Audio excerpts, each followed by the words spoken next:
Ya, Assalamualaikum warahmatullahi wabarakatuh. Selamat sore dan salam sejahtera untuk semuanya.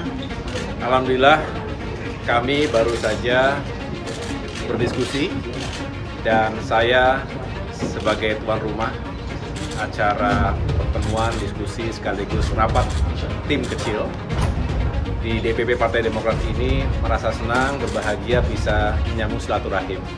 Tadi acara berjalan dengan sangat baik, cair, dan tentunya penuh dengan semangat kebersamaan. Insya Allah ini juga menunjukkan bahwa kami dari 3 partai politik, ada Partai Nasdem, Partai PKS, dan juga Demokrat, solid. Dan kami insya Allah akan terus menjalankan berbagai misi bersama, ya tentunya untuk menyukseskan, dan di sini tentunya bersama dengan Bapak Anies Baswedan. Saya melihat baik dari Mas Ahaye maupun Mbak Puan tidak ada kecanggungan di dalam pertemuan tadi gitu, baik ketika awal mereka bersalaman maupun setelah itu di dalam pertemuan lanjutan yang dimana hanya Mas Ahaye dan Mbak Puan yang bertemu, dan setelah itu mereka sama-sama membuat konferensi pers di depan media.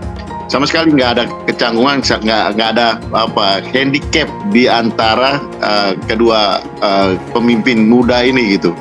Dan saya melihat bahwa ini suatu pertemuan yang bagus karena ya tadi Anda juga sampaikan ini seperti icebreaker dari suasana yang mungkin artinya selama ini dianggap sebagai suatu kebekuan, meskipun kalau saya katakan bahwa yang beku itu tidak berarti tidak ada hubungan sekian lama, tetap ada hubungan, tapi hari ini adalah pertemuan yang baik untuk membuka pertemuan-pertemuan berikutnya. Tetapi pertemuan nanti Puan dan Ahaye saya kira menjadi semacam jembatan tadi, menjadi semacam oase ya di tengah hubungan keduanya yang sepertinya sulit untuk diakurkan.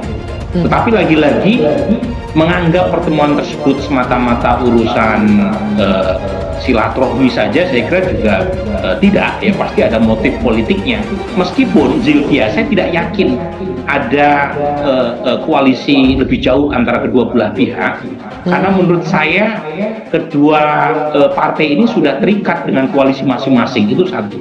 Saya justru melihat Mbak Puan ini sedang memainkan strategi politik yang cantik ya. Satu sisi mengirim semacam godaan politik kepada Mas Ahaye, dan bukan hanya kepada Mas Ahaye, juga menyebut Erlangga Hartarto dan Muhaimin Iskandar sebagai bakal calon wakil presiden Ganjar, yang menurut saya ruling party selama 2 periode.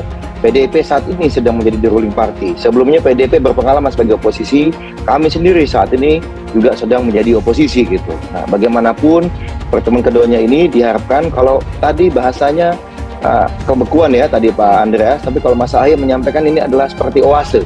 Bukan hanya oase bagi PDIP, bukan hanya oase buat Demokrat, tetapi juga oase bagi seluruh masyarakat Indonesia, seluruh bangsa dan negara yang ingin melihat bagaimana para elitnya, para pemimpin partainya dari berbagai kekuatan itu bisa duduk bareng.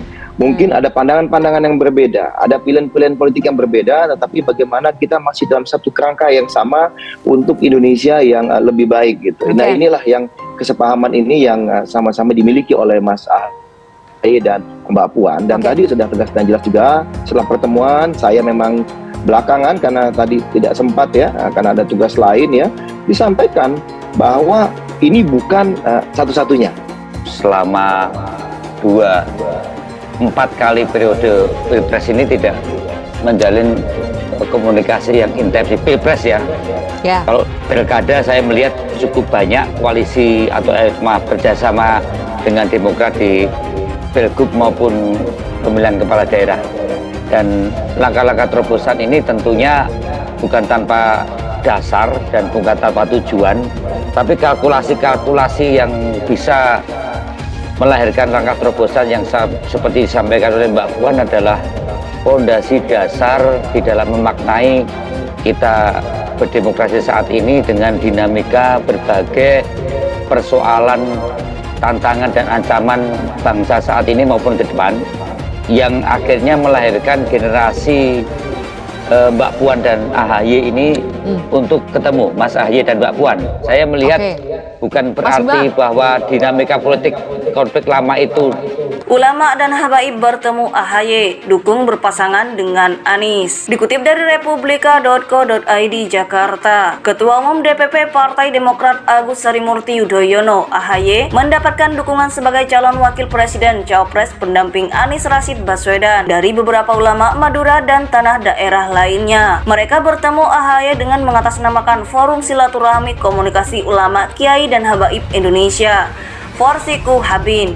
Mendengar dukungan itu, AHY mengucapkan terima kasih kepada ulama yang hadir.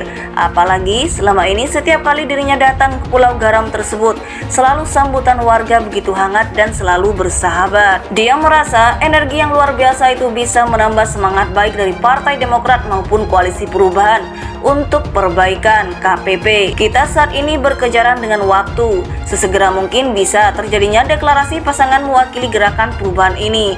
Semakin baik, maka rakyat juga semakin yakin dan semakin cepat bergerak juga, kata AHY di Jakarta Selasa 18 Juli 2023. AHY berpendapat deklarasi Capres pendamping Anies memang harus segera dilakukan, mengingat waktu pemilihan umum semakin dekat. Apalagi Komisi Pemilihan Umum KPU membuka pendaftaran Capres pada 9 hingga 25 November 2023. Karena itu, sambung dia, deklarasi Capres jadi langkah pertama yang harus terwujud. Setelah itu, kata dia, akan ada tim besar pemenangan bersama dan ada komando-komando yang dijalankan dan bisa diikuti oleh semua pihak. Menurut AHY, seperti itulah tahapan umum dan tidak lama lagi akan pula dijalani KPP. Mudah-mudahan beberapa waktu ke depan ada kabar yang lebih baik lagi, ujar AHY. Pada kesempatan itu, salah satu pengurus Forsiku Habin, Gus Ja'far Shadiq menyampaikan, banyak masyarakat ingin tahu situasi politik dari KPP, terutama soal deklarasi Anies dan AHY sebagai pasangan Capres-Cawapres. Dia mengungkapkan, pada 8 Juli 2023, mereka telah pula datang ke musyawarah ulama-ulama dan habib-habib di Madura. Ja'far menitipkan pula pesan penting agar pasangan Anies AHY bisa membawa Indonesia lebih maju. Berharap dengan dua tokoh muda yang bisa membawa negara ini lebih cepat berpacuan kemajuannya, rakyat disejahterakan. Saya hanya satu, saya titip rakyat dan NKRI. Itu juga harapan ulama Madura, kata Ja'far. Dalam pertemuan itu hadir pula cucu salah satu pendiri NU, Kiai Haji Sholahul Am Wahid Wahab alias Gus Am. Sedangkan AHY ditemani Sekjen Teuku Rifki Harsha. Kita saat ini berkejaran dengan waktu. Sesegera mungkin bisa terjadinya deklarasi pasangan mewakili gerakan perubahan ini. Semakin baik, maka rakyat juga semakin yakin dan semakin cepat bergerak juga, kata AHY di Jakarta Selasa 18 Juli 2023.